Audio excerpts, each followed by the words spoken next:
ومن سيئات أعمالنا من يهده الله فلا هادي له ونشهد أن سيدنا وسندنا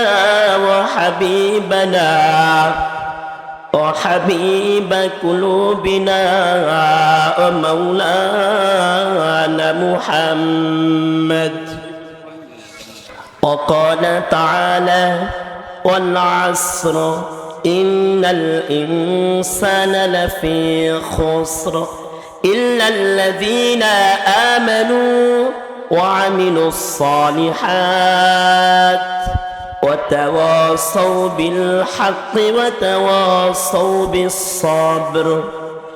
وقال رسول الله صلى الله عليه وسلم إذا سرتك حسنتك وإذا سعتك سيئاتك فأنت مؤمن أو كما قال عليه الصلاة والسلام إن الله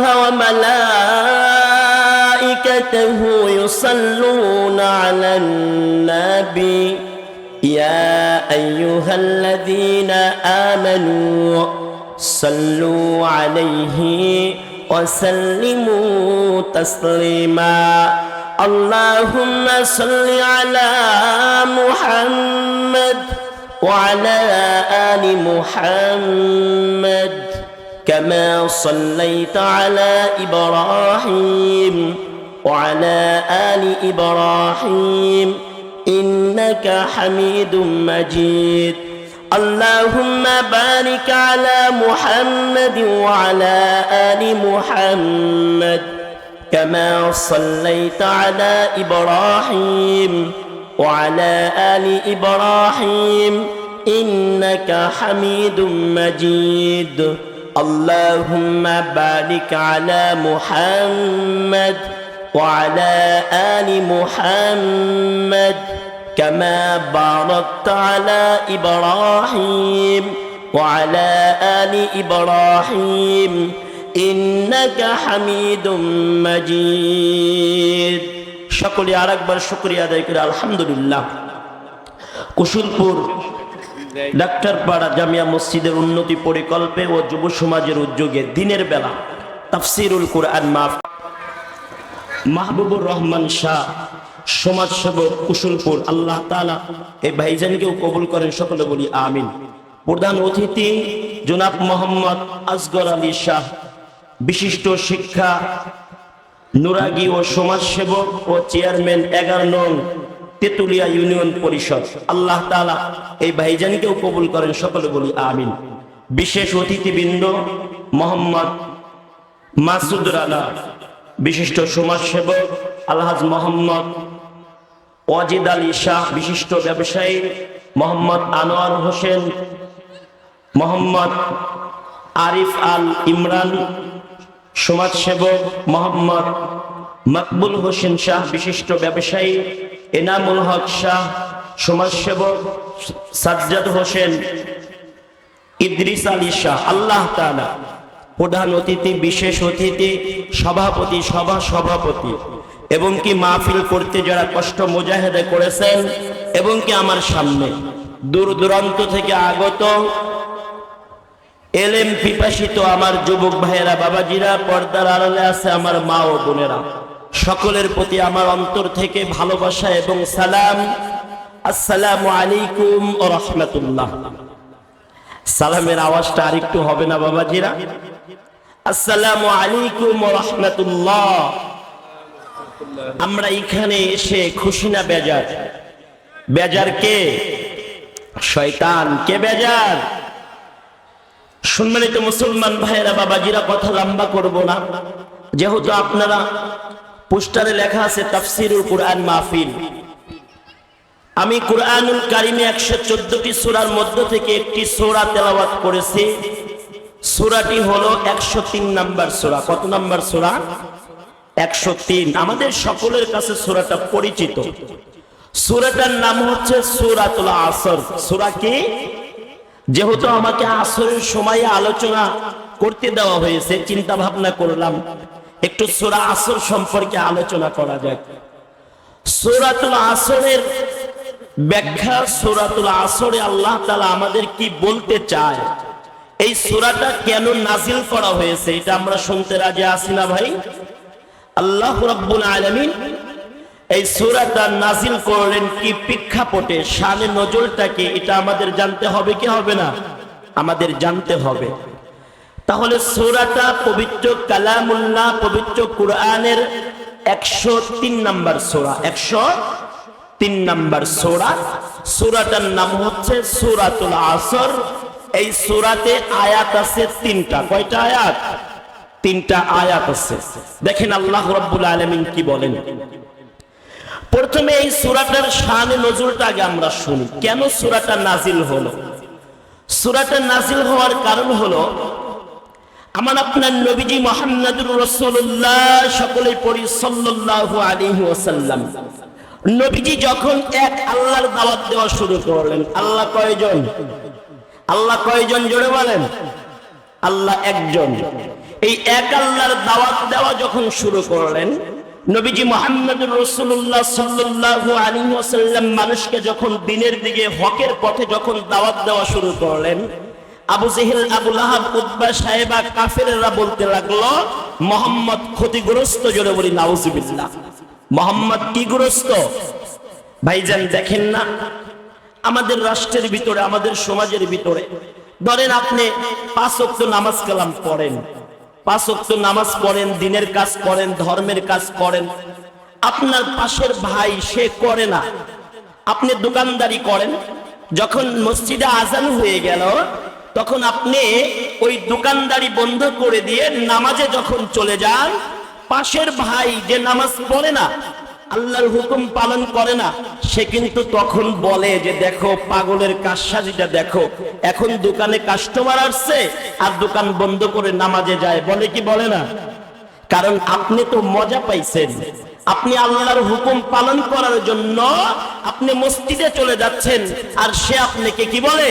সে আপনাকে পাগল বলে, আপনি ক্ষতিগ্রস্ত, এই কথাটা বলে। তেমনি ভাবে আমার আপনার নবীজি মুহাম্মদুর রাসূলুল্লাহ সাল্লাল্লাহু আলাইহি ওয়াসাল্লাম, আমার আপনার নবীজি যখন দ্বীনের দাওয়াত দেওয়া শুরু করলেন, এক আল্লাহর দাওয়াত দেওয়া যখনই শুরু করে দিলেন, হক কথা বলা যখনই শুরু করলেন, কাফেরেরা বলতে লাগলো মুহাম্মদ সাল্লাল্লাহু আলাইহি ওয়াসাল্লাম পাগল হয়ে গেছে, মুহাম্মদ সাল্লাল্লাহু আলাইহি ওয়াসাল্লাম ক্ষতিগ্রস্ত হয়ে গেছে। এই কথাটা যখন বলা শুরু করলো, সম্মানিত মুসলমান ভাইরা, বাবাজিরা লক্ষ্য করে শুনতে হবে। এবার কাফেররা যখন মিথ্যা অপবাদ দেওয়া শুরু করে দিল, আল্লাহ রাব্বুল আলামিন জিবরাইলের মাধ্যমে এই যে সূরাতুল আসরটা নাযিল করে দিলেন। ওগো জিবরাইল, জানায়া দেন আমি শুধু আমার বন্ধু মুহাম্মদকে উদ্দেশ্য করে এই সূরাটা নাযিল করলাম না, পুরা জগৎবাসীকে উদ্দেশ্য করে এই সূরাটা আমি নাযিল করলাম। এই সূরাটার ভিতরে এমন এমন কথা আমি আল্লাহ রাব্বুল আলামিন বলে দিলাম, 4টে কর্মসূচির কথা আমি বলে দিলাম, যেই কর্মসূচিগুলা যাচাই করলেই বুঝতে পারবে এই বিশ্বের ভিতরে কে ক্ষতিগ্রস্ত আর কে লাভবান। জোরে বলি সুবহানাল্লাহ। এবার আল্লাহ রাব্বুল আলামিন বলতেছেন যে মুহাম্মদকে তারা ক্ষতিগ্রস্ত বলে, আমি এই সূরাটা নাযিল করে দিলাম, এই সূরাটা পড়ে পুরা জগৎবাসী বুঝতে পারবে কে ক্ষতিগ্রস্ত আর কে লাভবান। জোরে বলি সুবহানাল্লাহ। আল্লাহ রাব্বুল আলামিন কালামুল্লাহর সূরাতুল আসরের শুরুতে বলেন ওয়াল আসর, সময়ের কসম। কিসের কসম? সময়ের কসম, আসরের কসম, কালের কসম। এবার সম্মানিত মুসলমান ভাইয়েরা, বাবাজিরা লক্ষ্য করে দেখেন, আপনার টাকা আছে, আপনার গাড়ি আছে, বাড়ি আছে, কিন্তু এই যে সময়, হায়াত যদি না থাকে, এই যে বড় গাড়ি, বড় বাড়ি, টাকা পয়সার কোনো মূল্য আছে? টাকা পয়সার কোনো মূল্য নাই। সম্মানিত ভাইয়েরা, বাবাজিরা, কারণ আমার হায়াতি নাই, তাহলে টাকা পয়সার মূল্য কিভাবে থাকে? এজন্য সময়ের অনেক দাম। এজন্যই তো আল্লাহ রাব্বুল আলামিন বলেন ওয়াল আসর, সময়ের কসম, সময় হেলায় খেলায় নষ্ট করিও না। সম্মানিত ভাইয়েরা, বাবাজিরা, লক্ষ্য করে দেখেন কত সময় আমাদের হেলায় খেলায় কেটে যায়, কথা ঠিক না ঠিক? আমাদের কত সময় আল্লাহর নাফরমানিতে চলে যায়।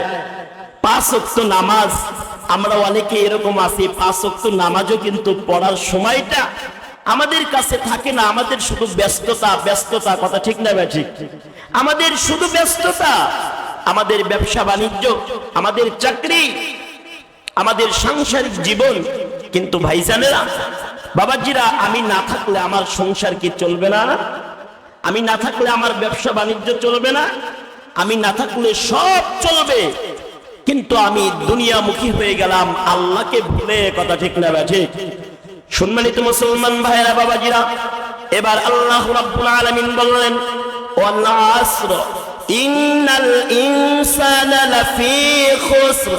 আল্লাহ রাব্বুল আলামিন বলেন, ওগো জগতের মানুষেরা শুনে রাখো, সমস্ত মানুষই ক্ষতিগ্রস্তর মধ্যে। কিসের মধ্যে? সমস্ত মানুষই ক্ষতিগ্রস্তর মধ্যে। এই যে আমি আপনি বসে আছি, আমার আপনার সময়, এই যে একটা মিনিট আপনার আমার জীবন থেকে চলে যাচ্ছে, মানে আমি আপনি ক্ষতিগ্রস্তর মধ্যে। আমি আপনি ক্ষতিগ্রস্তর মধ্যে। আল্লাহ রাব্বুল আলামিন বলেন, এখান থেকে তোমরা যাচাই করে নাও কারা ভাগ্যবান। আল্লাহ রাব্বুল আলামিন বলেন ইল্লাল্লাযীনা আমানু। আল্লাহ রাব্বুল আলামিন এখান থেকে ইস্তেসনা করে দেন। আল্লাহ রাব্বুল আলামিন বলেন কিন্তু 4 শ্রেণীর মানুষ ক্ষতিগ্রস্ত নয়। জোরে বলি সুবহানাল্লাহ। কয় শ্রেণীর মানুষ? জোরে বলেন।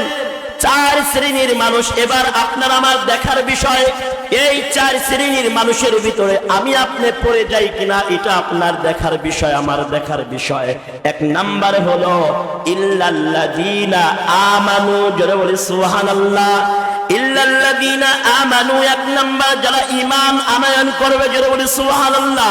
এই ঈমানের এত দাম, এত দাম, এত দাম যে ঈমান ছাড়া কেউ যদি অন্ধকার কবরে চলে যায়, ঈমান ছাড়া যদি কেউ মরে যায়, আল্লাহ রাব্বুল আলামিন কালামুল্লাহর ভিতরে বলেন ইন্না আ'তাদনা জাহান্নামা লিল কাফিরিনা নুজলা। আল্লাহ রাব্বুল আলামিন বলেন, ওগো জগৎবাসীরা শুনে রাখো, ইন্না আ'তাদনা জাহান্নামা লিল কাফিরিনা নুজলা। আমি আল্লাহ রাব্বুল আলামিন ওই যে কাফেরদের জন্য ব্যবস্থা করে রেখেছে, ওই যে জাহান্নাম, জাহান্নাম। জোরে বলি নাউজুবিল্লাহ। ঈমান না থাকার কারণে দেখেন আমাদের অনেকেই হিন্দু, বৌদ্ধ, খ্রিস্টান, বিধর্মী ভাইয়েরা দান করে না? দান করে, কিন্তু মানুষকে সহযোগিতা কিন্তু করে তারাও, কিন্তু তারা কাল কিয়ামতের ময়দানে আল্লাহ রাব্বুল আলামিনের কাছ থেকে জান্নাত পাবে না, কোন সহযোগিতা তারা পাবে না। কারণ একটাই, তাদের ঈমান ছিল না। কি ছিল না ভাইজান? ঈমান না থাকার কারণে আল্লাহ বলেন ইন্না নিশ্চয় আ'তাদনা জাহান্নামা লিল কাফিরিনা নুজলা। আমি আল্লাহ তাদের জন্য ব্যবস্থা করে রেখেছি, মেহমানদারির ব্যবস্থা, জাহান্নাম। জোরে বলি নাউজুবিল্লাহ। এবার আমরা মুসলমান, আমাদের খুশি হওয়ার দরকার, আমাদের জন্য আল্লাহ কি রেখেছেন যারা ঈমানদার হবে। আল্লাহ রাব্বুল আলামিন বলেন ইল্লাল্লাযীনা আমানু ওয়া আমিলুস সালিহাত কানাত লাহুম জান্নাতুল ফিরদাউসি নুজলা। সুবহানাল্লাহ। আল্লাহ রাব্বুল আলামিন বলেন ইল্লাল্লাযীনা আমানু, যারা ঈমান আনয়ন করেছে, যারা নেক আমল করেছে, আল্লাহ রাব্বুল আলামিন বলেন তাদেরকে আমি উত্তম জান্নাত, জান্নাতুল ফিরদাউস, তাদের মেহমানদারির ব্যবস্থা করে রেখে দিয়েছি। জোরে বলি সুবহানাল্লাহ। ভাইজান, আমাদের ঈমান আছে। এই ঈমানটা হযরত বিলালের মতো এত কষ্ট করে অর্জন করতে হয় নাই, কথা ঠিক না ঠিক? হযরত বিলাল যেইভাবে এই ঈমান অর্জন করেছেন, যেইভাবে এই ঈমান ধরে রেখেছেন, ওইভাবে আমার আপনার ঈমান অর্জন করতে হয় নাই। আপনার আমার কষ্ট করে ঈমান ধরে রাখতেও হয় নাই, কথা ঠিক না ঠিক? কারণ সম্মানিত মুসলমান ভাইরা বাবাজিরা, হযরত বিলাল যখন এই লা ইলাহা ইল্লাল্লাহকে তার জীবনের সাথে গ্রহণ করেছে, তখন হযরত বিলালকে উত্তপ্ত গরম বালুর ভিতরে টানা হেঁচড়া করা হইতো, আর হযরত বিলালকে বলা হইতো, হযরত বিলাল তুমি এই কালেমাকে ছেড়ে দাও, তুমি যদি এই কালেমাকে না ছাড়ো তাহলে তোমাকে মারতে মারতে তোমাকে শহীদ করে ফেলা হবে। হযরত বিলাল বলতেন, আমাকে মারতে মারতে যদি তোমরা শহীদ করে ফেলো, আমি যদি মরিও যাই, আমি কখনো এই লা ইলাহা ছেড়ে দেব না। জোরে বলি সুবহানাল্লাহ। আমার তো এখন আমার আপনার বাবা মুসলমান, দাদা মুসলমান, মা মুসলমান, আমরাও মুসলমান ভাই। এজন্য আমার আপনার ঈমান আছে কি নাই এটা বোঝার জন্য আমরা বাজারে যাই, আলু মাপার মেশিন আছে, চাউল মাপার মেশিন আছে, তেল মাপার মেশিন আছে, ঈমান মাপারও কিন্তু মেশিন আছে। জোরে বলি সুবহানাল্লাহ। হয়তোবা আমরা জানি না ঈমান মাপার যে মেশিন আছে এটা হয়তোবা আমরা অনেকেই জানি না।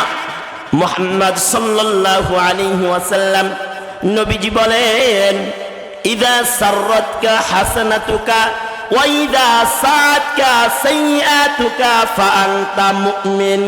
মুমিন তো ওই ব্যক্তি, ইমানদার তো ওই ব্যক্তি যেই ব্যক্তি নাকি ভালো কাজ করলে তার ভালো লাগে, খারাপ কাজ করলে তার খারাপ লাগে। জোরে বলি সুবহানাল্লাহ।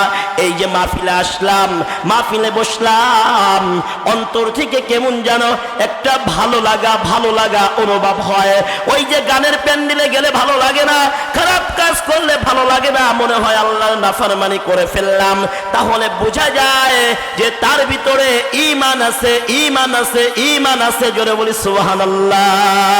সম্মানিত মুসলমান ভাইরা বাবাজিরা, মা ও বোনেরা, যখন দেখবেন শুধু খারাপ কাজই ভালো লাগে, খারাপ কাজও ভালো লাগে, ভালো কাজও ভালো লাগে, খারাপ কাজ করলেও মজা লাগে, ভালো কাজ করলেও মজা লাগে, তাহলে বোঝা যাবে যে আপনার আমার ঈমানের ভিতরে কমতি আছে, ঈমানের ভিতরে ঘাটতি আছে। কথা ঠিক না ঠিক?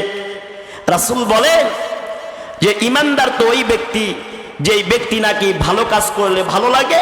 এই যে মাহফিলে আসছি, আলোচনা শুনতেছি, কোরআন ও হাদিসের আলোচনা, আমাদের ভালো লাগতেছে, কিন্তু যখন একটা গুনাহের কাজে লিপ্ত হয় তখন খারাপ লাগে। যদি খারাপ লাগে, কষ্ট লাগে, তাহলে বুঝে নেবেন যে আপনার আমার ভিতরে ঈমান আছে। কি আছে? ঈমান আছে। জোরে বলি সুবহানাল্লাহ। তাহলে এক নাম্বার বৈশিষ্ট্য ঈমান লাগবে। কি লাগবে? ঈমান লাগবে। ঈমান আপনার আমার আছে, কিন্তু ঈমানকে আরো মজবুত করা দরকার। কথা ঠিক না ঠিক? মজবুত করতে রাজি আছি তো ইনশাআল্লাহ। আলোচনা সংক্ষিপ্ত আকারে ভাই, শুধু টাচ দিয়ে যাব, সময় অল্প, এজন্য শুধুমাত্র আপনাদেরকে কি কি গুণ অর্জন করা দরকার। এক নাম্বার গুণ হলো ঈমানের গুণ। কিসের গুণ? এক নাম্বার গুণ হলো ঈমানের গুণ। আল্লাহ রাব্বুল আলামিন বলেন, ইল্লাল্লাযীনা আমানু ওয়া আমিলুস সালিহাত। দ্বিতীয় নাম্বার গুণ থাকতে হবে আমলে সালের গুণ, নেক আমল করতে হবে। জোরে বলি সুবহানাল্লাহ। এবার সকলের কাছে আমার প্রশ্ন হলো, নামাজ পড়া আমলে সালে, কথা ঠিক না ঠিক? মা বাবার সাথে ভালো ব্যবহার করা আমলে সালে, মুরব্বীদের সাথে ভালো ব্যবহার করা আমলে সালে, দান সদকা করা আমলে সালে, কোরআন তেলাওয়াত করা আমলে সালে, ভালো কাজ করা আমলে সালে। জোরে বলি সুবহানাল্লাহ। আল্লাহ রাব্বুল আলামিন যেটাকে আদেশ করেছেন আর যেই কাজ থেকে আল্লাহ রাব্বুল আলামিন বিরত থাকতে বলছেন, এটা মানাকেই ইবাদত বলে, এটাই আমলে সালে। জোরে বলি সুবহানাল্লাহ। ভাইজান, আল্লাহ রাব্বুল আলামিন কোরআনের কোথাও আপনি এটা পাবেন না যে আল্লাহ রাব্বুল আলামিন আপনাকে আমাকে উদ্দেশ্য করে বলছেন, হে বান্দা শুনে রাখো, আমি তোমাকে শুধু নামাজের জন্যই বানাইলাম। এই কথা কোরআনের কোথাও আপনি পাবেন না। শুধুমাত্র যাকাত দেওয়ার জন্যই আপনাকে আমাকে সৃষ্টি করছেন, এটাও আপনি কোরআনের কোথাও পাবেন না। শুধু হজ করার জন্যই আপনাকে আমাকে দুনিয়াতে পাঠিয়েছে, এটাও আপনি কোরআনের কোথাও পাবেন না। কুরআনুল কারীমের ভিতরে আপনি এইভাবে পাবেন। কিভাবে? আল্লাহ রাব্বুল আলামিন বলেন, ওমা খালাকতুল জিন্না ওয়াল ইনসা ইল্লা লিয়াবুদুন। সুবহানাল্লাহ। আল্লাহ রাব্বুল আলামিন এখানে বলতেছেন যে আমি মানুষ এবং জিনকে আমি আল্লাহ রাব্বুল আলামিন পাঠাইলাম আমার ইবাদত করার জন্য, আমার গোলামি করার জন্য, আমার দাসত্ব করার জন্য। জোরে বলি সুবহানাল্লাহ। সম্মানিত মুসলমান ভাইরা, বাবাজিরা, আমি অল্প সময়ের ভিতরে এমন পয়েন্ট আপনাদেরকে বুঝাইতে চাই যাতে আল্লাহর ইবাদত করাটা, মুসলমান হয়ে কবরে যাওয়াটা আমার আপনার জন্য সহজ হয়ে যায়। জোরে বলি সুবহানাল্লাহ। এখন আল্লাহ রাব্বুল আলামিন আপনাকে আমাকে কিসের জন্য পাঠাইছে ভাই? ইবাদত করার জন্য। মা খালাকতুল জিন্না ওয়াল ইনসা ইল্লা লিয়াবুদুন। ইবাদত করলে আমরা কি পাবো? আল্লাহ দেবে কি আমাদেরকে? ইবাদত করলে আমরা সাধারণ জানি যে আল্লাহ রাব্বুল আলামিন জান্নাত জাহান্নাম বানাইছেন। ইবাদত করলে আল্লাহ আমাদেরকে জান্নাত দান করবেন। জোরে বলি সুবহানাল্লাহ। এখন আমাদের মনে প্রশ্ন আসে, হুজুর, আল্লাহ তাআলা আমাদেরকে ইবাদত করার জন্যই সৃষ্টি করেছেন। আমাদের খাওয়া দাওয়ার হাজত আছে, আমাদের বাজার সদাই করতে হয়, আমাদের মেল ফ্যাক্টরি চালাইতে হয়, আমাদের স্কুল কলেজ চালাইতে হয়। ইবাদত করব 24 ঘন্টা, ইবাদত করা কি সম্ভব? এই কথা, এই প্রশ্নটা আমাদের ভিতরে আসতে পারে। কিন্তু সম্মানিত মুসলমান ভাইয়েরা, বাবাজিরা, আমাদের খুব আনন্দের বিষয়, আমাদের খুব খুশির বিষয় যে আল্লাহ রাব্বুল আলামিনের 24 ঘন্টা ইবাদত করা সহজ। জোরে বলি সুবহানাল্লাহ। সম্মানিত মুসলমান ভাইয়েরা, বাবাজিরা, 24 ঘন্টা আমরা কিভাবে ইবাদত করব, কিভাবে জান্নাত কামাই করব, কিভাবে আমলে সালেহ করব, সাধারণ একটা উদাহরণ দিয়ে দেই। ফজরের নামাজ আপনি পড়লেন, ফজরের নামাজের পরে একটু কোরআন তেলাওয়াত করলেন, একটু জিকির আজকার করলেন, আল্লাহ রাব্বুল আলামিনের গুণগান একটু আপনি গাওয়ার পরে আল্লাহ রাব্বুল আলামিন বলেন, বান্দা তোমার নামাজ শেষ হয়ে গেল, তুমি এখন তোমার নামাজের আর কোনো প্রয়োজন নাই, তুমি হালাল উপার্জনের জন্য তুমি দুনিয়াতে ছড়িয়ে পড়ো। সুবহানাল্লাহ। এবার আল্লাহ রাব্বুল আলামিন বলেন, এবার জমিনের উপরে ছড়িয়ে পড়ো কোন পর্যন্ত? জোহর পর্যন্ত।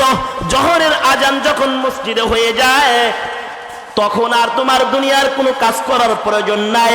এই যে জোহরের আজান হয়ে গেল, মসজিদের মিম্বার থেকে যখন ডাক এলো হাইয়া আলাস সালাহ, তখন তুমি কল্যাণের দিকে দাপিত হও, তুমি আমি আল্লাহ রাব্বুল আলামিনের হুকুমের দিকে দাপিত হও। জোরে বলি সুবহানাল্লাহ।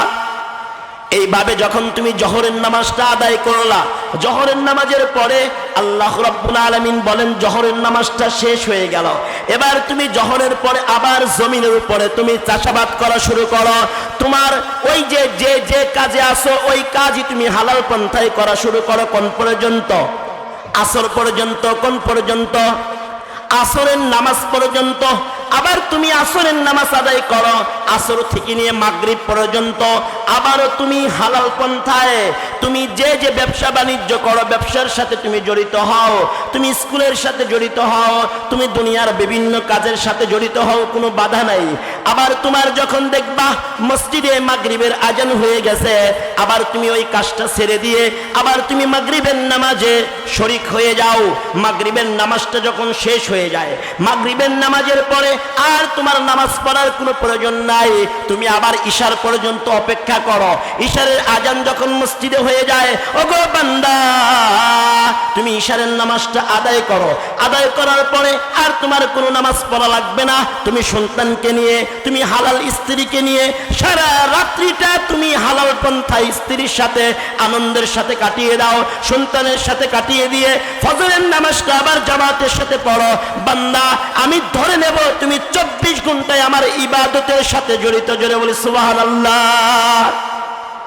ভাইয়েরা, বাবাজিরা, 24 ঘন্টা ইবাদত করা সহজ না? অনেক সহজ।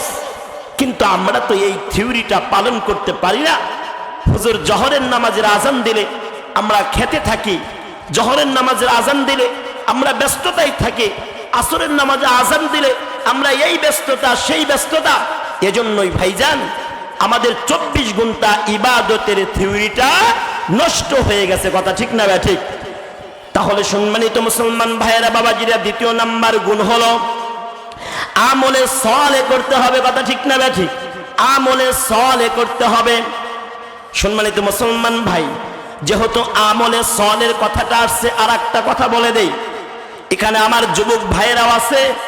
বিভিন্ন জায়গায় মাহফিলে গেলে অনেক সময় আমার বাবাজিরা, আমার বৃদ্ধ বাবাজিরা, মারা অভিযোগ করে, হুজুর আজকে সন্তানরা আমাদের কথা শোনে না। কথা ঠিক না ঠিক?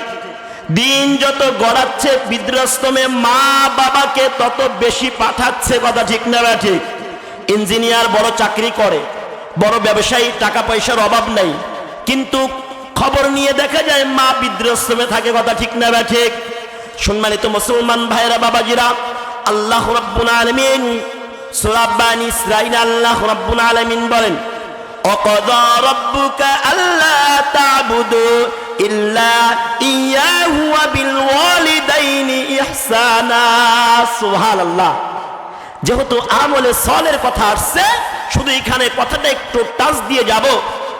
হে যুবক ভাইরা বাবাজিরা, ছোট্ট একটা কথা বলে দেই, যদি জান্নাত কামাই করতে চাও, জান্নাত যদি কামাই করতে চাও, নামাজ পড়ে, রোজা করে, হজ করে, সমস্ত কিছু করার পরে মা বাবাকে কষ্ট দিয়ে জান্নাত কামাই করা সম্ভব নয়। কারণ এখানে আল্লাহ রাব্বুল আলামিন বলেন, ওয়াকাদা রাব্বুকা আল্লা তা'বুদু ইল্লা ইয়াহু ওয়া বিল ওয়ালিদাইনি ইহসানা। ওয়াকাদা রাব্বুকা আল্লা তা'বুদু ইল্লা ইয়াহু ওয়া বিল ওয়ালিদাইনি ইহসানা। আল্লাহ বলেন যে আমি আল্লাহ রাব্বুল আলামিনের সাথে তোমরা কাউকে শরীক করিও না, আমি আল্লাহ রাব্বুল আলামিনের ইবাদত করবা। জোরে বলি সুবহানাল্লাহ। এই এক আয়াতের ভিতরে আল্লাহ রাব্বুল আলামিন আরেকটা কথা বলেন, ওয়াকাদা রাব্বুকা আল্লা তা'বুদু ইল্লা ইয়াহু ওয়া বিল ওয়ালিদাইনি ইহসানা। মৃত্যু পর্যন্ত আল্লাহ তাআলার ইবাদত যেইভাবে করতে হয়, এক সেকেন্ডের জন্য আল্লাহ তাআলার ইবাদত থেকে মুখ ফিরানো যাবে না, নিজেকে ফিরানো যাবে না। তেমনি ভাবে মা বাবার খেদমত থেকে এক সেকেন্ডের জন্য সন্তান দূরে সরে যাবে না। জোরে বলি সুবহানাল্লাহ। আল্লাহ রাব্বুল আলামিন রাসূলুল্লাহ সাল্লাল্লাহু আলাইহি ওয়াসাল্লামকে দেখেন, একটা চমৎকার কথা শোনেন। রাসূলুল্লাহ সাল্লাল্লাহু আলাইহি ওয়াসাল্লামকে এক সাহাবী এসে বলল, ওগো নবীজি সাল্লাল্লাহু আলাইহি ওয়াসাল্লাম, আমার কাছ থেকে ভালো ব্যবহার, উত্তম ব্যবহার পাওয়ার হকদার কে? মুহাম্মদ সাল্লাল্লাহু আলাইহি ওয়াসাল্লাম বললেন, তোমার মা। জোরে বলি সুবহানাল্লাহ। কে বলছে? তোমার মা বলছে। মুহাম্মদ সাল্লাল্লাহু আলাইহি ওয়াসাল্লাম নবীজিকে যখন আবার জিজ্ঞেস করা হলো, নবীজি বলল তোমার মা। তৃতীয়বার যখন জিজ্ঞেস করা হলো, নবীজি বললেন তোমার কাছ থেকে ভালো ব্যবহার, সুন্দর ব্যবহার পাওয়ার উপযুক্ত তোমার মা। জোরে বলি সুবহানাল্লাহ। মার কথা কয়বার বলছেন? মার কথা তিনবার বলছেন। জোরে বলেন কয়বার? মার কথা তিনবার বলছেন। তারপরে যখন আবার জিজ্ঞেস করে, রাসূল বলেন এবার তোমার বাবা। জোরে বলি সুবহানাল্লাহ। এখানে প্রশ্ন হয় কি হয় না? মার কথা তিনবার বললেন, বাবার কথা একবার বললেন, প্রশ্ন হয় না? মার কথা তিনবার কেন বললেন, বাবার কথা কেন একবার বললেন? আমার আপনার রব, আমার আপনার মালিক কালামুল্লাহর ভিতরে বলেন, হামালাতহু উম্মুহু কুরহা ওয়া যাতহু কুরহা ওয়া হামলুহু ওয়া ফিসালুহু 30 শাহরা। আল্লাহ রাব্বুল আলামিন বলেন, ও দুনিয়ার সন্তানেরা, তোমরা শুনে নাও, তোমরা জেনে নাও, তোমার মা, আমাদের প্রত্যেকেই আমরা একজন মায়ের গর্ভে হইছি কি হই নাই?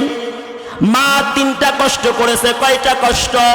ওই তিনটা কষ্ট আমরা করি নাই। এই তিনটা কষ্ট কোনো পুরুষও করে নাই, একমাত্র মা করে। মা। জোরে বলি সুবহানাল্লাহ। এই তিনটা কষ্টের কথা আল্লাহ রাব্বুল আলামিন কালামুল্লাহর ভিতরে বলে দেয়। তিনটা কষ্ট কি কি? এক নাম্বার কষ্ট হলো হামালাতু উম্মুহু কুরহা ওয়া যাতহু কুরহা। এই যে 10 মাস 10 দিন কোন পুরুষ কোন সন্তানকে পেটে রাখে না, এই কথা ঠিক না ঠিক? পেটে রাখে কে? মা রাখে। কে রাখে? মা রাখে। 10 মাস 10 দিন মা গর্ভে রেখেছে। দ্বিতীয় নাম্বার, মার কষ্ট হলো সন্তান যখন জন্মগ্রহণ করে, সন্তান যখন দুনিয়াতে আসে, এই যে মাটা তখন মৃত্যুর সাথে যখন এই যে মা মৃত্যু হয়ে যাবে, কিন্তু মা কখনো সন্তানের মরণ চায় না। কথা ঠিক না ঠিক? দুইটা কষ্ট। 3 নাম্বার কষ্ট হলো এই যে 2 বছর 2.5 বছর দুধ পান করাইছে, এটা কোনো বাবা করে না। এই কথা ঠিক না ঠিক? এটা কে করেছে জোরে বলেন? মা করেছে। মার কয়টা কষ্ট? 3টা কষ্ট। হামালাতু উম্মুহু কুরহা ওয়া যাতুহু কুরহা ওয়া হামলুহু ওয়া ফিসালুহু 30 শাহরা। 1 নাম্বার কষ্ট হলো আমার মা আমাকে 10 মাস 10 দিন গর্ভে রেখেছে। আর একটা মায়ের কষ্ট হলো জন্ম দিতে গিয়ে মা তার জীবন দিয়ে দিছে, কিন্তু সন্তানের যেন কিছু না হয়, এটা মার একটা পোড়ার প্রতিজ্ঞা ছিল। 3য় নাম্বার, মা বাচ্চাকে দুধ পান করিয়েছে। এই 3টা কাজ দুনিয়ার কোনো পুরুষের দ্বারা হয় না। এই 3টা কাজ একমাত্র মা করে। জোরে বলে সুবহানাল্লাহ। এজন্য ভাই, মা বাবার মনে কষ্ট দেওয়া যাবে না। মা বাবার খেদমত করে করে আপনার আমার জান্নাত কামাই করতে হবে। কথা ঠিক না ঠিক? যুবক ভাইরা, যেই সমস্ত যুবক ভাইরা আমার কথাগুলো শুনতেছেন, আপনাদের হাতে পায়ে ধরে বলি, মা বাবা শাসন করবে, মা বাবা শাসন করবে, মা বাবা আপনাকে জান্নাতের রাস্তা দেখানোর চেষ্টা করবে, কিন্তু মা বাবার সাথে বেয়াদবি করা যাবে না। রাসূল বলেন, হুমা জান্নাতুকা ওয়া নারুকা, তোমার মা খুশি, তোমার বাবা খুশি, তোমার জন্য জান্নাত। তোমার মা বেজার, তোমার বাবা বেজার, তোমার জন্য জাহান্নাম। কথা ঠিক না ঠিক? সম্মানিত মুসলমান ভাইয়েরা, বাবাজিরা, আশরাফ আলী থানভী রহমতুল্লাহ আলাইহি বলেন, তোমরা যদি তোমার হায়াতকে বাড়াইতে চাও, কি বাড়াইতে চাও? আচ্ছা বলেন তো দেখি, আপনি রানীর বন্দর গিয়ে যদি কোনো ডক্টরের কাছে বলেন হায়াত বাড়ানোর ঔষধ দেন, কোনো ডক্টর দিতে পারবে? বরঞ্চ ডক্টর এরকম কথা রোগীকে বলছে যে এই রোগীটা 1 সপ্তাহ বাঁচতে পারে। তারপরে শোনা গেছে কি যে ডক্টর মারা গেছে, কিন্তু রোগী আরো 6 মাস বেঁচে আছে। জোরে বলি সুবহানাল্লাহ। এরকম ঘটনা আছে না? এরকম ঘটনা কিন্তু বহু আছে। যে আশরাফ আলী থানভী রহমতুল্লাহ আলাইহি বলেন, যদি কোনো সন্তান মা বাবার খেদমত করে, আল্লাহ তাকে 5টি পুরস্কার দান করে। কয়টি পুরস্কার? ছোট্ট আকারে বলেই আমি অন্যদিকে কথা বলবো। 5টি পুরস্কার দান করে। 1 নাম্বার পুরস্কার হলো হায়াতকে বৃদ্ধি করে দেয়। জোরে বলি সুবহানাল্লাহ। কি বৃদ্ধি করে দেয়? হায়াতকে বৃদ্ধি করে দেয়। বন্দুকের গুলি মিট যেতে পারে, শিকারীর তীর মিট যেতে পারে, কিন্তু মা বাবার দোয়া বদদোয়া মিট যায় না।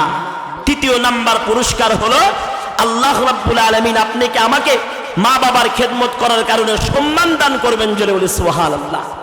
4র্থ নাম্বার পুরস্কার হলো মা বাবার খেদমত করার কারণে আল্লাহ রাব্বুল আলামিন মক্কা মদিনা জিয়ারত করার তৌফিক আল্লাহ দান করবে। জোরে বলি সুবহানাল্লাহ।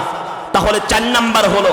5 নাম্বার পুরস্কার হলো মরণের সময় আল্লাহ রাব্বুল আলামিন আপনার আমার মরণের সময় কালেমা নসিব করাইবেন। জোরে বলি সুবহানাল্লাহ। কি নসিব করাইবেন ভাইজান?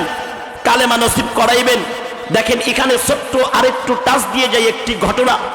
রাসূলুল্লাহ সাল্লাল্লাহু আলাইহি ওয়াসাল্লামের সাহাবী আলকামা রাদিয়াল্লাহু তাআলা আনহু, আলকামা রাদিয়াল্লাহু তাআলা আনহুর যখন মৃত্যু যন্ত্রণা উঠে গেছে, আলকামার জবান দিয়ে কালেমা বের হয় না। কি বের হয় না? কালেমা বের হয় না। নবীরা ছিল মাসুম, নবীরা কখনো গুনাহ করে নাই। সাহাবীরা ছিল মাহফুজ, সাহাবীদের গুনাহ যদি হয়েও যায়, সাহাবীদের মরণের আগে আল্লাহ রাব্বুল আলামিন তাদের গুনাহগুলোকে মাফ করে দিয়েছেন। জোরে বলে সুবহানাল্লাহ। এবার আলকামা রাদিয়াল্লাহু তাআলা আনহু, তার তো কালেমা নসিব হয় না। রাসূলুল্লাহ সাল্লাল্লাহু আলাইহি ওয়াসাল্লামের কাছে সাহাবী গেলেন, কিছু সাহাবীকে বললেন, রাসূল সাল্লাল্লাহু আলাইহি ওয়াসাল্লাম, আপনার সাহাবী আলকামা, তার তো মরণের সময় হয়ে গেছে, তার তো মরণের কষ্ট হচ্ছে, কিন্তু রাসূল আশ্চর্যজনক বিষয় হলো তার কালেমা নসিব হচ্ছে না। মুহাম্মদ সাল্লাল্লাহু আলাইহি ওয়াসাল্লাম নবীজি বললেন, চলো যাই একটু দেখি। রাসূলুল্লাহ সাল্লাল্লাহু আলাইহি ওয়াসাল্লাম গেলেন, গিয়ে আলকামা রাদিয়াল্লাহু তাআলা আনহুর স্ত্রীকে বললেন, তোমার স্বামীর কোনো অপরাধ ছিল কিনা, তোমার স্বামী কি করতো একটু বলো। পরে বলল, হুজুর আমার স্বামী তো খুব ভালো মানুষ ছিল, 5 ওয়াক্ত নামাজ কালাম পড়তো, নেক আমল করতো, ভালো কাজ করতো। আলকামার কে কে আছে একটু ডাকো। পরে বলল, হুজুর আলকামার মা আছে, আলকামার বাবা নাই, আর কেউ নাই। আচ্ছা আলকামার মাকে ডাকো তো। আলকামার মাকে যখন ডাকা হলো, আলকামার মাকে যখন জিজ্ঞেস করা হলো, আলকামার মা বলল যে আলকামা বইয়ের কথা শুনে শুনে, তার স্ত্রীর কথা শুনে শুনে আলকামা আমাকে কষ্ট দিত। নাউজুবিল্লাহ। রাসূল বুঝতে পারলেন যে আলকামার মায়ের মনে খুব ব্যথা, খুব কষ্ট, যে আলকামা নামাজ পড়তো, রোজা করতো, ইবাদত করতো, কিন্তু আলকামার মায়ের মনে আলকামা কষ্ট দিয়েছে। রাসূল বললেন, ওই আলকামার মা, আলকামাকে মাফ করে দাও। রাসূল বলা মাত্রই আলকামার মা আর মাফ করে দিতে চায় না। আলকামার মার সামনে রাসূল বললেন, হে সাহাবীরা, তোমরা একটু লাকড়ি নিয়ে আসো তো, আলকামাকে আমি এই আগুনে জ্বালিয়ে দেই। আলকামার মা তখন বলল, হুজুর আগুনে জ্বালাইতে হবে না। আরে আলকামার মা, তুমি এই দুনিয়ার আগুনে তোমার ছেলেরে জ্বালায়া দেব, এটাই তুমি সহ্য করতে পারো না? কিন্তু তুমি যদি মাফ না করো, তুমি যদি মাফ না করো, দুনিয়ার কোনো আগুন নয়, তোমার সন্তান জাহান্নামের আগুনে জ্বলবে, যে আগুন হবে মানুষ এবং পাথর। জোরে বলি নাউজুবিল্লাহ। ভাইজান সহ্য করতে পারবো আমরা? দুনিয়ার আগুনই লাকড়ি দিয়ে যেই আগুন জ্বালানো হয়, গ্যাসের যেই আগুন জ্বালানো হয়, সেই আগুনই আমরা সহ্য করতে পারি না। জাহান্নামের আগুন আমরা কেমনে সহ্য করব? কথা ঠিক না ব্যাঠিক? এজন্য জাহান্নামের আগুন আমরা সহ্য করতে পারবো না। তাহলে আল্লাহকে ভয় পাওয়ার দরকার আছে কি নাই? এবার তৃতীয় নাম্বার গুণ, দ্বিতীয় নাম্বার গুণের কথা বললাম আমলে সালেহ। 1 নাম্বার গুণ হলো ঈমানওয়ালা হতে হবে, ঈমানওয়ালা। আর ঈমান হওয়া লাগবে মজবুত ঈমান। জোরে বলি সুবহানাল্লাহ। দ্বিতীয় নাম্বার গুণের কথা বললাম, ইল্লাল্লাযীনা আমানু ওয়া আমিলুস সালিহাত। দ্বিতীয় নাম্বার গুণ হবে বেশি বেশি বেশি বেশি আমলে সালেহ করতে হবে। জোরে বলি সুবহানাল্লাহ। এবার তৃতীয় নাম্বার গুণের কথাটা বলি, ইল্লাল্লাযীনা আমানু ওয়া আমিলুস সালিহাত ওয়া তাওয়াসাউ বিল হাক্কি ওয়া তাওয়াসাউ বিস সাবর। তৃতীয় নাম্বার গুণ হলো ওয়া তাওয়াসাউ বিল হক। সত্যের পথে মানুষকে ডাকতে হবে। কিসের পথে? সত্যের পথে, সত্য কথা, সত্যের রাস্তায় মানুষকে আহ্বান করতে হবে। জোরে বলি সুবহানাল্লাহ। আল্লাহ রাব্বুল আলামিন তার কালামুল্লাহর ভিতরে বলেন, কুনতুম খায়রা উম্মাতিন উখরিজাত লিন-নাস তা'মুরুনা বিল মারুফ ওয়া তানহাউনা আনিল মুনকার। আল্লাহ রাব্বুল আলামিন বলেন, তোমরাই শ্রেষ্ঠ জাতি, তোমরাই শ্রেষ্ঠ উম্মাত, তোমাদেরকে বের করা হয়েছে অপরের কল্যাণের জন্য। জোরে বলি সুবহানাল্লাহ। ভাইজান, এটা বড় চিন্তার বিষয়। আপনাকে আমাকে বের করা হয়েছে অপর মুসলমান ভাইয়ের কল্যাণের জন্য। জোরে বলি সুবহানাল্লাহ। বরঞ্চ এখন কি হয়, এখন আপনি আমার কাছে একটা পরামর্শ চাইছেন, ভাইজান এটা আমাকে একটু পরামর্শ দেন তো, এই টাকাটা বা এই জমিটা আমি কিভাবে কিভাবে করলে ভালো হয়। এখন আমরা তো এমন অবস্থাতে আমরা পড়ে গেছি যে আমরা অপরের কল্যাণ চাই না, শুধু ক্ষতি করার চিন্তা ভাবনাই থাকি। কথা ঠিক না ঠিক? আল্লাহ তাআলা আমাদেরকে হেফাজত করেন, সকলে বলি আমিন। ভাইজান, এজন্য তৃতীয় নাম্বার গুণ থাকা লাগবে, মানুষকে সত্যের পথে, সর্বপ্রথম নিজে সত্যের পথে থাকতে হবে, সত্য কথা বলতে হবে। একজন মুসলমান জবান দিয়ে কখনো মিথ্যা কথা বলতে পারে না। একজন মুসলমান কখনো ধোঁকাবাজি করতে পারে না। একজন মুসলমান কখনো অপরের ক্ষতি করতে পারে না। যে ব্যক্তিটা মিথ্যা কথা বলে সে কখনো পরিপূর্ণ মুসলমান হইতে পারে না। সে মুনাফিক। যে ওয়াদা খিলাফ করে সে কখনো মুসলমান হইতে পারে না। সে মুনাফিক। যে একজন ব্যক্তি আমানতের খিয়ানত করে সে কখনো মুসলমান হইতে পারে না, সে মুনাফিক। কথা ঠিক না ঠিক? এবার সম্মানিত মুসলমান ভাইয়েরা, বাবাজিরা, চতুর্থ নাম্বার গুণ হলো সবর, ধৈর্য ধারণ করতে হবে। বিপদ কে দেয়? জোরে বলেন। বিপদ দেয় আল্লাহ রাব্বুল আলামিন। কালামুল্লাহর ভিতরে আল্লাহ রাব্বুল আলামিন আরেক জায়গায় বলেন ওয়ালা নাবলুওয়ান্নাকুম বিশাইইম মিনাল খাউফি ওয়াল জুই ওয়া নাকসিম মিনাল আমওয়ালি ওয়াল আনফুসি ওয়াস সামারাত।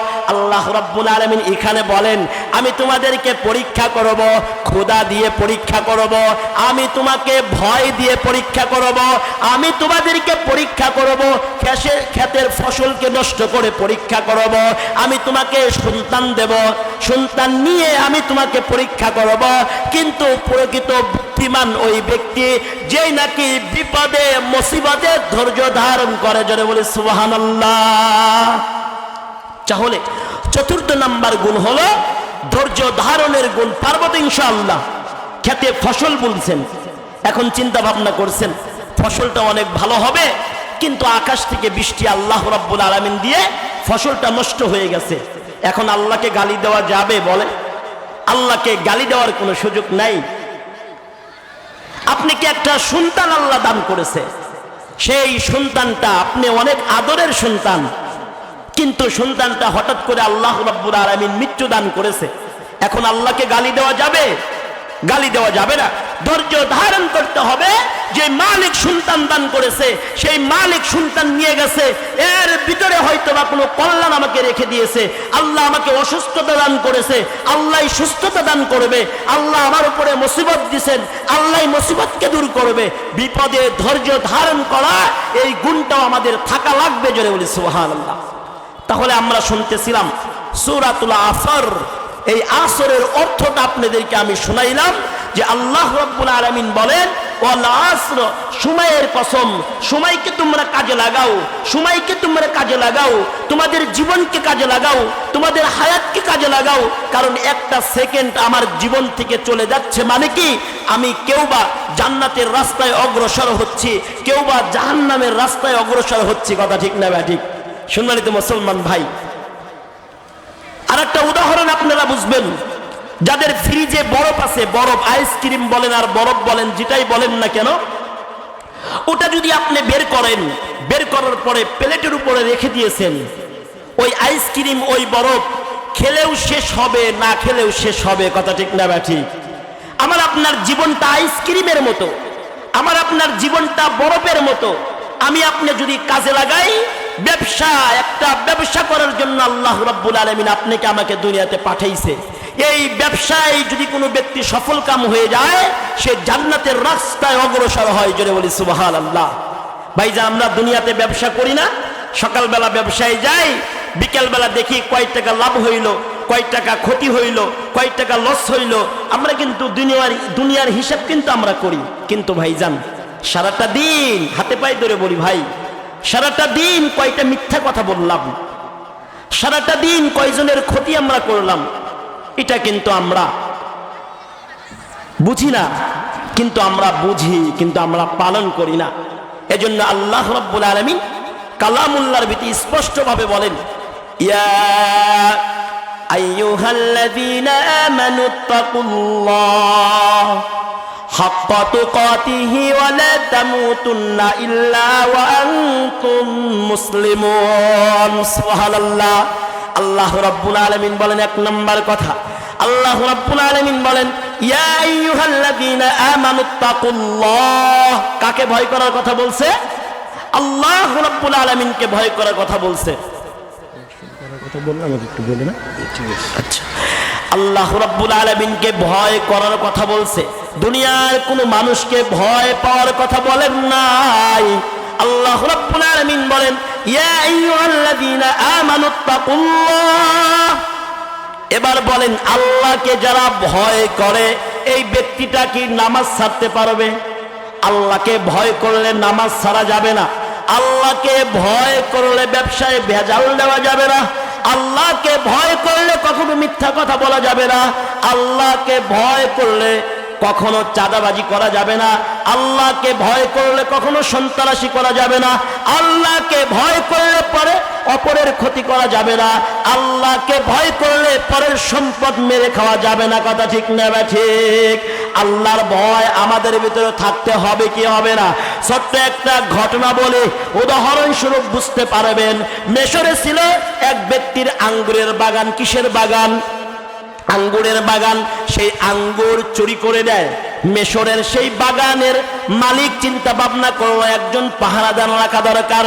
ওগো সম্মানিত মুসলমান ভাইরা বাবাজিরা, কথাটা বুঝবেন, আল্লাহর ভয় কেমন থাকলে গুনাহ থেকে বিরত থাকা যায়।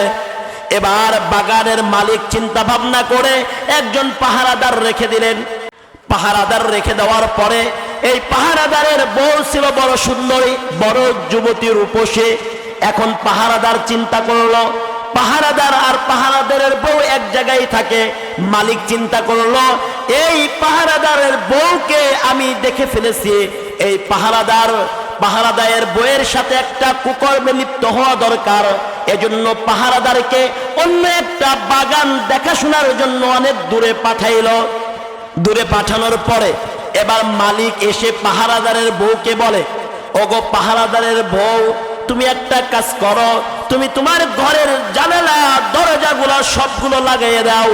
এই কথাটা আপনারাই বলেন, একজন মহিলা ঘরের ভিতরে একা মহিলা যদি থাকে, কোনো পুরুষ গিয়ে ওই ঘরের ভিতরে যদি প্রবেশ করে, করার পরে যদি বলে এই ঘরের জানালা দরজাগুলো লাগিয়ে দাও, এই পুরুষ কি বলতে চায় এটা বুঝতে আর বাকি থাকে না। কথা ঠিক না ঠিক? সম্মানিত মুসলমান ভাইরা বাবাজিরা, মালিক যখন এই কথা বলল, দেখেন পাহারাদারের বউ কত মুত্তাকি, কত আল্লাহর ভয় তার ভিতরে। এই আল্লাহর বান্দি ডেকে ডেকে বলে, ও গো মালিক, আমরা আপনার চাকরি করি, আমরা আপনার চাকর। এখন যদি আমি আপনার কথা না শুনি, এখন যদি আমার স্বামী আপনার কথা না শোনে, তাহলে আমাদের চাকরিটাও চলে যাবে, আমরা তো আর আপনাদের এখানে কাজ করতে পারবো না। কিন্তু ওগো মালিক, একটা কথা আপনি শুনে রাখেন, আপনি ঘরের জানালা বন্ধ করতে বলছেন, আপনি ঘরের দরজা বন্ধ করতে বলছেন, কিন্তু মালিক এই ঘরের ভিতরে এরকম একটা দরজা খোলা আছে, যে ঘরের দরজাটা বন্ধ করার ক্ষমতা আমারও নাই, আপনারও নাই, পৃথিবীর কোনো মানুষেরও নাই। সুবহানাল্লাহ। এবার মালিক ডেকে ডেকে বলে, ও গো মহিলা, ও গো পাহারাদারের স্ত্রী, তুমি বলো বলো, কি এমন কথা বললা? ঘরের দরজা আটকাইলা, জানালা আটকাইলা, এরকম একটা জানালা, এরকম একটা দরজা খোলা আছে, যেই দরজা বন্ধ করার ক্ষমতা আমারও নাই, যেই দরজা বন্ধ করার ক্ষমতা পৃথিবীর কোনো মানুষও নাই, এটা আবার কোন দরজা? মহিলা স্পষ্ট ভাবে বলে দিল, সেটা হলো একমাত্র আল্লাহ রাব্বুল আলামিনের দরজা। জোরে বলে সুবহানাল্লাহ। এবার এই যে মালিক, যে মালিকটা মহিলার সাথে কুকর্মে লিপ্ত হইতে চেয়েছিল, এবার মহিলাটা আল্লাহর ভয় দেখানোর কারণে এই যে মালিকটা তওবা করে ঘর থেকে বের হয়ে যায়। জোরে বলে সুবহানাল্লাহ। এবার সম্মানিত মুসলমান ভাইরা বাবাজিরা, আপনারা বলেন, এখানে গুনাহ করার সুযোগ ছিল না? অবশ্যই ছিল। এখানে এই পাহারাদারের বউ একা, মালিক একা ইচ্ছা করলে গুনাহের কাজে লিপ্ত হইতে পারত, কিন্তু এই গুনাহ থেকে বিরত রাখলো কার ভয়? আল্লাহ রাব্বুল আলামিনের ভয়। এজন্য সম্মানিত মুসলমান ভাইরা বাবাজিরা, আপনাদেরকে পায়ে হাত দিয়ে আমি বলে যাই, শীতের রাত্রি কম্বলের ভিতরে, শীতের রাত্রি ল্যাপের ভিতরে, শীতের রাত্রি নিজের রুমের ভিতরে একা একা যদি আমি গুনাহের কাজে লিপ্ত হই, আমি মোবাইলের মাধ্যমে কথা বলার মাধ্যমে গুনাহের কাজে যদি আমি লিপ্ত হই, আমার মা দেখবে না, আমার সমাজের কেউ দেখবে না, আমার বাবা দেখবে না, আমার স্ত্রী দেখবে না, কিন্তু দেখবে একজন, তিনি হলেন রব্বুল আলামিন। জোরে বলি সুবহানাল্লাহ। কথা ঠিক না ঠিক ভাই? এজন্য এই চিন্তা ভাবনা, আমি যে আর এক মুসলমান ভাইকে ঠকাচ্ছি, এটা কেউ জানে না, পৃথিবীর কেউ জানে না, কিন্তু জানেন কে? আল্লাহ রাব্বুল আলামিন জানেন। এজন্য ভাইজান, সকলের পায়ে হাত দিয়ে বলি, আজ থেকে আমরা আল্লাহকে ভয় যদি করে থাকি, নামাজ আমরা যারা পড়ি না, 5 ওয়াক্ত নামাজ পড়তে রাজি আছি তো ভাইজান? আল্লাহ তাআলা সকলকে, মা বোনদেরকে, যুবক ভাইয়েরা, বাবাজিরা, আমরা সকলেই 5 ওয়াক্ত নামাজ পড়ব তো ইনশাআল্লাহ। আল্লাহ তাআলা সকলকে তৌফিক দান করেন, সকলে বলি আমিন। ভাইজান, এই তো রজব মাস চলতেছে, রজব মাস। এই রজব মাসেই আমার আপনার নবীজি মুহাম্মদুর রাসূলুল্লাহ সাল্লাল্লাহু আলাইহি ওয়াসাল্লাম কুরআনুল কারীমের ভিতরে আল্লাহ রাব্বুল আলামিন বলেন, সুবহানাল্লাযী আসরা বিআবদিহি লাইলাম মিনাল মাসজিদিল হারাম।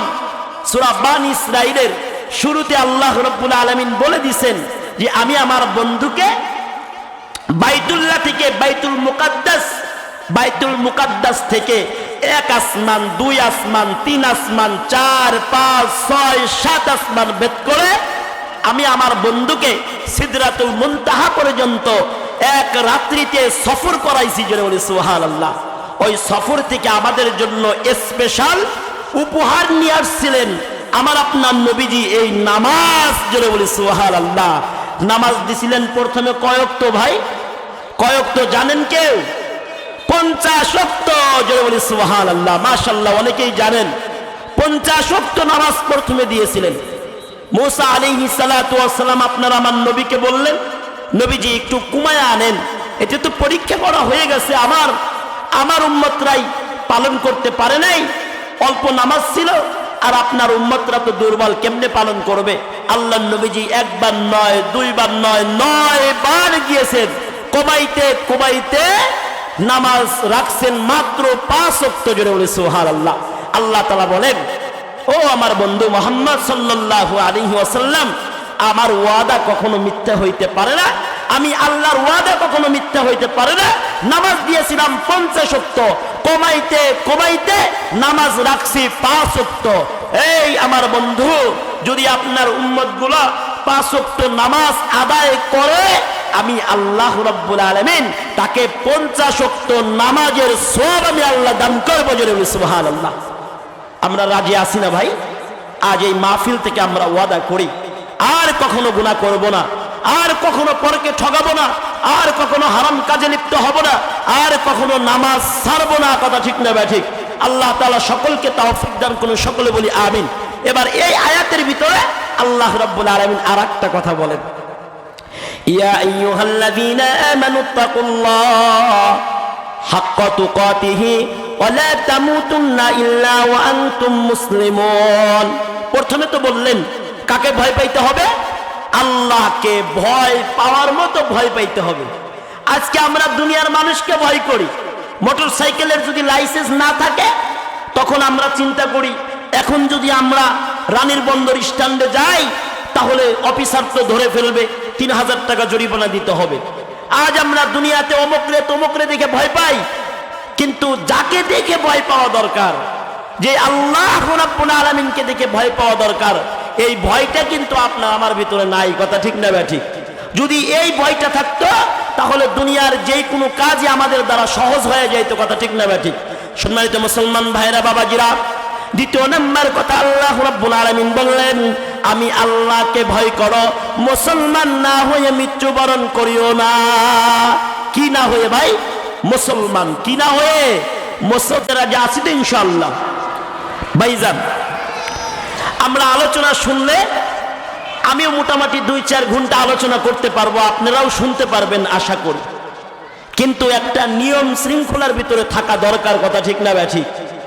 সম্মানিত মুসলমান ভাই, আমরা আলোচনা সারা রাত শুনলাম, সারা দিন শুনলাম, কিন্তু আমল যদি না করি কোনো লাভ হবে বলেন? এজন্য ভাইজান, শোনার চেয়ে আমল করাটা বেশি জরুরি। শোনার চেয়ে আমল করাটা বেশি জরুরি। তাহলে মুসলমান 3 প্রকার। 1 প্রকার মুসলমান হলো গুনাহগার মুসলমান। এই গুনাহগার মুসলমানের মরণের সময় একজন ফেরেশতা এসে বলবে, ও গো গুনাহগার মুসলমান, তোমার জন্য একটা সুসংবাদ। সেই সুসংবাদটা হলো চিরদিনের জন্য জাহান্নামে যাইবা না। সুবহানাল্লাহ। চিরদিনের জন্য জাহান্নামে যাইবা না তুমি। গুনাহগার মুসলমান জিজ্ঞাসা করবে, ভাই তাহলে আপনি একটু আমাকে বলে দেন কতদিনের জন্য জাহান্নামে যাব, এই কথাটা বলে দেন। এবার ফেরেশতা বলবে, ও হে গুনাহগার মুসলমান, আপনার গুনাহ যেই পরিমাণ, আপনি জাহান্নামে জ্বলবেন ওই পরিমাণ। কথা ঠিক না ভাই? ঠিক। আল্লাহকে দোষ দেওয়া যাবে? দেখেন, আপনার গুনাহ যেই পরিমাণ, ওই পরিমাণ জাহান্নামে আপনার আমার থাকতে হবে। এবার সম্মানিত মুসলমান ভাইরা, বাবাজিরা, পর্দার আড়ালের মা ও বোনেরা, আমরা আজ থেকে হিসাব করব যে হুজুর আলোচনা করেছিলেন কোরআন ও হাদিসের আলোচনা হচ্ছে মুসলমান তিন প্রকারের ভিতরে গুনাহগার মুসলমানের মৃত্যুর সময় একটা কথা ফেরেশতা এসে বলবেন, হে গুনাহগার মুসলমান, গুনাহ যেই পরিমাণ করবা ওই পরিমাণ জাহান্নামে জ্বলতে হবে। দ্বিতীয় নাম্বার মুসলমান হলো পরহেজগার মুসলমান, অলি পরহেজগার মুসলমান। তৃতীয় নাম্বার হলো অলি মুসলমান। পরহেজগার মুসলমান কাকে বলা হয়? সম্মানিত মুসলমান ভাইরা, বাবাজিরা, পরহেজগার মুসলমান বলা হয় দুনিয়াতে কোনটা হালাল, কোনটা হারাম, কোনটা জায়েজ, কোনটা না জায়েজ আপনি পালন করেছেন। হালাল পন্থায় গাড়ি বাড়ি বিল্ডিং করা জায়েজ, কিন্তু আপনি করেন নাই। আপনি নিয়ম শৃঙ্খলার ভিতরে আপনি থেকেছেন, আল্লাহর হুকুম পালন করেছেন। আপনার জন্য একটা সুসংবাদ দেওয়া হবে। কি সুসংবাদ? আপনার জন্য জাহান্নাম নয়। ওগো বান্দা, আপনি আল্লাহর হুকুম পালন করেছেন, আল্লাহর কথা মতো চলেছেন, আপনার জন্য আল্লাহ রেখে দিয়েছে জান্নাত। জোরে বলি সুবহানাল্লাহ। এবার অলি মুসলমান কাকে বলে? অলি মুসলমান কিচ্ছু চায় না, অলি মুসলমানের দরজা খুবই কম। অলি মুসলমান দুনিয়াতে কোনো সুখ শান্তি সফলতা চায় না। অলি মুসলমান চায় একমাত্র আল্লাহ তাআলা কোন কাজে খুশি হয়, আল্লাহ তাআলা কোন কাজে বেজার হয়, আল্লাহ তাআলা যেই সমস্ত কাজে খুশি হয় ওই সমস্ত কাজগুলো করবে, যেই সমস্ত কাজে আল্লাহ বেজার হয় সেই সমস্ত কাজ থেকে বিরত থাকবে। জোরে বলি সুবহানাল্লাহ। এবার অলি মুসলমানকে এসে কি বলবে জানেন? হে অলি মুসলমান, আপনার জন্য সুসংবাদ, আপনার জন্য জাহান্নাম তো হবেই না, আপনার জন্য জান্নাতও হবে না। আপনি যে মালিককে দেখেন নাই, যে আল্লাহকে আপনি দেখেন নাই, সেই আল্লাহকে না দেখেও ইবাদত করতেন। আপনার জন্য একটা সুসংবাদ হলো अल्लाह अल्लाह जितनी नेमत है तो सबसे बेहतर नेमत दीदार तो জান্নাতের ভিতরে বড় বড় ফল, জান্নাতের ভিতরে বড় বড় মাছ, জান্নাতের ভিতরে যা কিছু আছে সমস্ত কিছুই তো আপনার জন্য আমার জন্য নিয়ামত, কিন্তু সবচেয়ে বড় নিয়ামত হলো যে মওলা পাককে আমি আপনি দেখি নাই, সেই মওলা পাকের দিদার, সেই মওলা পাকের সাক্ষাৎ। জোরে বলি সুবহানাল্লাহ। ওলি মুসলমান সরাসরি আল্লাহর সাথে দেখা করবেন। জোরে বলি সুবহানাল্লাহ। এজন্য ভাইজান, তাহলে যেই কথা বললাম, দ্বিতীয় নাম্বার সূরা আলে ইমরানের 2 নম্বর আয়াত তেলাওয়াত করলাম, ইয়া আইয়ুহাল্লাযীনা আমানুত্তাকুল্লাহ। কাকে ভয় পাইতে হবে? আল্লাহকে ভয় পাইতে হবে। আল্লাহকে যদি ভয় পাই তাহলে সমস্ত গুনাহের কাছ থেকে, সমস্ত অকারেন্স থেকে, সমস্ত ক্ষতি থেকে আমি আপনি বাঁচতে পারবো। কথা ঠিক না বে ঠিক? আল্লাহ তাআলা সকলকে তৌফিক দান করুন, সকলে বলি আমিন।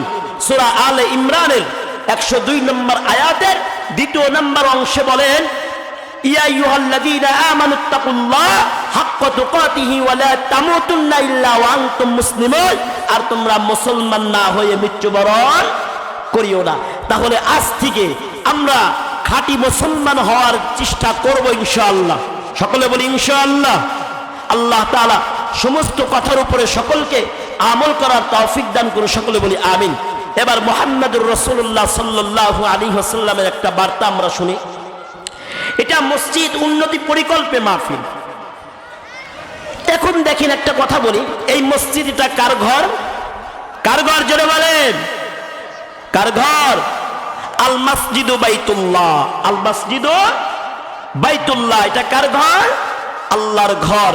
মুহাম্মদুর রাসূলুল্লাহ সাল্লাল্লাহু আলাইহি ওয়াসাল্লাম বলেন, মান বানা লিল্লাহি মসজিদান বানাল্লাহু লাহু বাইতান ফিল জান্নাহ। সুবহানাল্লাহ। যেই ব্যক্তি, কথাটা স্পষ্ট দেখেন, যেই ব্যক্তি দুনিয়াতে একটি মসজিদ নির্মাণ করবে, কি নির্মাণ করবে? দুনিয়াতে যেই ব্যক্তি একটি মসজিদ নির্মাণ করবে, আল্লাহ রাব্বুল আলামিন বলেন জান্নাতে তার জন্য একটি ঘর নির্মাণ করা হবে। জোরে বলি সুবহানাল্লাহ। জান্নাতের ঘর আমরা চাই কি চাই না? কে কে চাই? হাতটা তুলে আল্লাহকে দেখাই, কে কে চাই? নারায়ে তাকবীর, নারায়ে তাকবীর। আল কোরআনের আলো, আল কোরআনের আলো। আল্লাহ তাআলা সকলকে জান্নাতের মালিক হওয়ার তৌফিক দান করুন, সকলে বলে আমিন।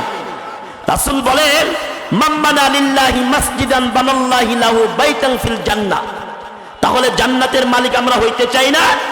জান্নাতের মালিক যদি হইতে চাই, এবার আমাদের মনে প্রশ্ন আসতে পারে, হুজুর একটা মসজিদ তো একা করা সম্ভব না, কি বলেন? একটা মসজিদ একা করব, আমি জান্নাতের মালিক হইতে চাই, কিন্তু একটা মসজিদ তো একা করা সম্ভব না। তাহলে কি করব? এখানে হাদিসের ভাষ্য অনুযায়ী আপনার একটা টাকাও যদি মসজিদের কাজে লেগে যায়, তাহলে আল্লাহ রাব্বুল আলামিন আপনাকে জান্নাত দান করবেন। জোরে বলি সুবহানাল্লাহ। সম্মানিত মুসলমান ভাইরা বাবাজিরা, রজব মাস চলে, কি মাস? এই তো রমজান এসে যাবে। রজব মাস আসলে আমার আপনার নবীজি মুহাম্মদুর রাসূলুল্লাহ সাল্লাল্লাহু আলাইহি ওয়াসাল্লাম একটি বেশি বেশি দোয়া পড়তেন। কি পড়তেন? আমার সাথে সাথে সবাই পড়েন, আল্লাহুম্মা বারিক লানা ফি রজব ওয়া শাবান ওয়া বাল্লিগনা রমাদান। আল্লাহুম্মা বারিক লানা ফি রজব ওয়া শাবান ওয়া বাল্লিগনা রমাদান। এই দোয়ার অর্থটা হচ্ছে, হে আল্লাহ রাব্বুল আলামিন, আমাকে রজব এবং শাবান মাসের ভরপুর বরকত দান করেন। জোরে বলি সুবহানাল্লাহ। এবং পবিত্র রমজান মাস পর্যন্ত হায়াত দান করেন। জোরে বলি সুবহানাল্লাহ। সম্মানিত মুসলমান ভাইরা বাবাজিরা, তাহলে আমরা যে আলোচনা শুনলাম, আমরা জানি কি জন্য এই মাহফিলটা করা হচ্ছে। সম্মানিত মুসলমান ভাই, জান্নাতের মালিক আমরা হতে চাই না। আমি কথা লম্বা করব না, কেউ আমরা উঠাউঠি করব না। অল্প সময়ের ভিতরে মাগরিবের আগ মুহূর্তে দোয়া কবুলের সময় আমরা সকলেই আমাদের মা বাবা আত্মীয় স্বজনের জন্য সবাই একসাথে দোয়া করে বিদায় নেব ইনশাআল্লাহ। লিল্লাহি রাব্বিল আলামিন। ربنا آتنا في الدنيا حسنة وفي الآخرة حسنة وقنا عذاب النار وقنا عذاب القبر وقنا عذاب الحشر وقنا عذاب الميزان. اللهم بارك لنا في رجب وشعبان وبلغنا رمضان. اللهم بارك لنا في رجب وشعبان وبلغنا رمضان. سبحان الله وبحمده عدد خلقه ورضا نفسه وزنة عرشه ومداد كلماته. آي رب كريم رب العالمين ضيما الله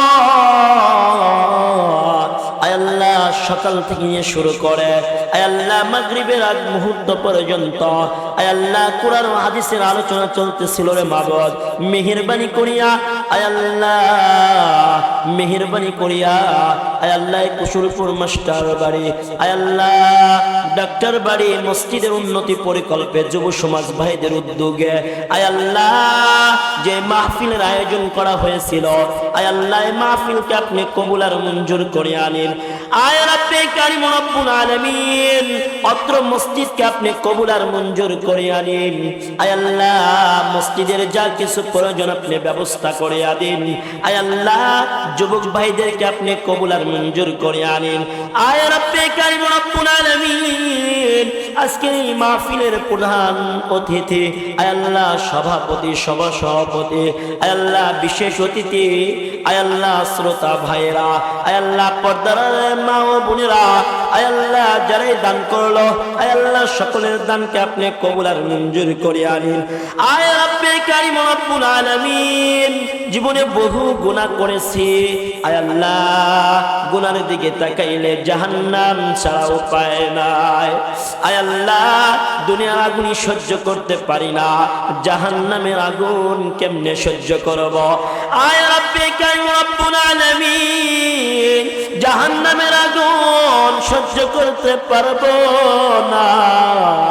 আয় আল্লাহ আমাদের গুনার দিকে না তাকাইয়া আপনার রহমান রহিম গফফার নামে ওসিলা করিয়া আয় আল্লাহ আমাদের সকলের জীবনের যৌবনের সমস্ত গুনাহগুলোকে আপনি মাফ করিয়া দিন।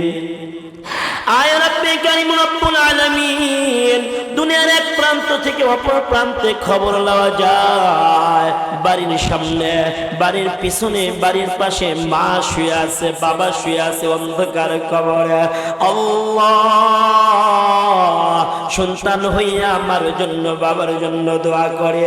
আয় আল্লাহ মেহেরবানি করিয়া মা বাবার কবরকে আপনি মাফ করিয়া দিন। আয় আল্লাহ অনেক ভাইরা মার জন্য বাবার বাবার জন্য দান করিয়া দোয়া চায়। আয় আল্লাহ মা বাবার কবরকে আপনি মাফ করিয়া দিন। আয় রব্বে কারীম রব্বুল আলামিন, এই মহল্লা থেকে যারা অন্ধকার কবরে চলে গেছে, আয় আল্লাহ মহল্লার ভিতরে যারা মৃত্যুবরণ করেছে প্রত্যেকের কবরকে আপনি মাফ করিয়া দিন। আয় আল্লাহ মহল্লার ভিতরে যারা জীবিত আছে অসুস্থ, আয় আল্লাহ সুস্থতার নিয়ামত সকলকে আপনি দান করিয়া দিন। আয় রব্বে কারীম রব্বুল আলামিন, মহল্লার ভিতরে ভাই ভাই মিলেমিশে চলার তৌফিক দান করিয়া দিন। আয় আল্লাহ হিংসা বিদ্বেষ ভুলে যাওয়ার তৌফিক দান করিয়া দিন। আয় রব্বে কারীম রব্বুল আলামিন, বিশ্বের আনাচে কানাচে আজ যেখানে মুসলমান নির্যাতিত, আয় আল্লাহ মুসলমানদের জান এবং মালকে আপনি হেফাজত করেন। আয় আল্লাহ পৃথিবী শুরু থেকে নিয়ে আজ মুনাজাত পর্যন্ত আয় আল্লাহ যত নরনারী অন্ধকার কবরবাসী হয়েছে, মালিক মেহেরবানি করিয়া সকলের কবরকে আপনি মাফ করিয়া দিন। আয় আল্লাহ আজকের এই আয়োজনকে আপনি কবুল আর মঞ্জুর করিয়া নিন। আয় আল্লাহ এই তাফসীরুল কুরআন মাহফিল করার ক্ষেত্রে আয় আল্লাহ যারা শ্রম দিয়েছে, আয় আল্লাহ আর্থিক যারা সহযোগিতা করেছে, আয় আল্লাহ যে যে কষ্ট মুজাহেদা করেছে, আয় আল্লাহ সকলের কষ্টকে আপনি কবুল আর মঞ্জুর করিয়া নিন। আয় আল্লাহ এর উত্তম জাযা আপনি দান করিয়া দিন। আয় আল্লাহ মা বোনদেরকে আপনি কবুল আর মঞ্জুর করিয়া নিন। আয় আল্লাহ পাঁচ ওয়াক্ত নামাজি বানায়া দিন, পর্দাশীল বানিয়ে দিন। আয় আল্লাহ মেহেরবানি করিয়া আমাদের সকলের দোয়াকে আপনি কবুল আর মঞ্জুর করিয়া নিন। আয় রব্বে কারীম, রজব এবং শাবান মাসের ভরপুর বরকত আমাদেরকে দান করিয়া দিন। আয় আল্লাহ পবিত্র রমজান মাস পর্যন্ত আমাদের হায়াত দান করেন। আয় আল্লাহ পবিত্র রমজান মাস পর্যন্ত আমাদের হায়াত দান করেন। আয় আল্লাহ আবার আপনার দরবারে ফরিয়াদ জানাই, আজকের এই মাহফিলকে আপনি কবুল আর মঞ্জুর করিয়া নিন। আয় আল্লাহ মসজিদকে আপনি কবুল আর মঞ্জুর করিয়া নিন। আয় আল্লাহ যুবক ভাইদেরকে আপনি পাক্কা ঈমানদার হওয়ার তৌফিক দান করিয়া দিন। আয় আল্লাহ এলাকায় থেকে যারা অন্ধকার কবরে চলে গেছে মাফ করিয়া দিন। এলাকার ভিতরে যারা অসুস্থ সুস্থতার নিয়ামত দান করিয়া দিন। আয় আল্লাহ আমরা যারা অসুস্থ আমাদেরকেও সুস্থতার নিয়ামত দান করিয়া দিন। আয় আল্লাহ যারা ঋণগ্রস্ত ঋণ পরিশোধ করার তৌফিক দান করিয়া দিন। যারা অভাবগ্রস্ত অভাবকে দূর করিয়া দিন। আয় আল্লাহ মানুষরূপী শয়তান থেকে আমাদেরকে হেফাজত করেন। আয় আল্লাহ জিনরূপী শয়তান থেকে হেফাজত করেন, খারাপ বন্ধু থেকে হেফাজত করেন। আয় আল্লাহ আমাদের সকলকে পাঁচ ওয়াক্ত নামাজ জামাতের সাথে আদায় করার তৌফিক দান করিয়া দিন। মা বাবার খেদমত করার তৌফিক দান করিয়া দিন। আয় রব্বে কারীম, মালাকুল মউত আজরাইল যেদিন আমাদের সামনে আসে, আয় আল্লাহ মরণ থেকে তো পালানোর কোনো সুযোগ নাই। আয় আল্লাহ অন্ধকার কবরের যাত্রাতে একদিন আমাদের কেউ করতেই হবে। আয় আল্লাহ খাঁটি ঈমান নিয়ে খাঁটি আমল নিয়ে অন্ধকার কবরে আমাদের সকলকে যাওয়ার তৌফিক দান করিয়া দিন। আয় আল্লাহ আমাদের সকলের ঈমানকে মজবুত বানানোর তৌফিক দান করিয়া দিন। আয় আল্লাহ বেশি বেশি নেক আমল করার তৌফিক দান করিয়া দিন। রব্বির হামহুমা কামা রাব্বায়ানি সগীরা, রব্বির হামহুমা কামা রাব্বায়ানি সগীরা। আয় রব্বে কারীম আপনার কাছে একটা জিনিস বিশেষভাবে চাওয়ার, আয় আল্লাহ যেই মাসে মরণ দিবেন মাসটা যেন পবিত্র রমজান মাস হয়। আয় আল্লাহ যেই দিনে মরণ দিবেন দিনটা যেন পবিত্র জুমার দিন হয়। আয় আল্লাহ যেই সময় মরণ দিবেন সময়টা যেন নামাজরত অবস্থায় হয়। আয় আল্লাহ রাস্তাঘাটের সমস্ত দুর্ঘটনা থেকে আমাদেরকে হেফাজত করেন। আয় আল্লাহ মরণের সময় দুনিয়ার সমস্ত কথাগুলো আমাদের জবান থেকে ভুলাইয়া তাওহীদের কালেমা মধুর কালেমা আমাদের সকলে জারি করে দিয়ে লা ইলাহা ইল্লাল্লাহ মুহাম্মাদুর রাসূলুল্লাহ সাল্লাল্লাহু আলাইহি ওয়াসাল্লাম। সকলের কাছে দোয়া চাই। আসসালামু আলাইকুম ওয়া রাহমাতুল্লাহ।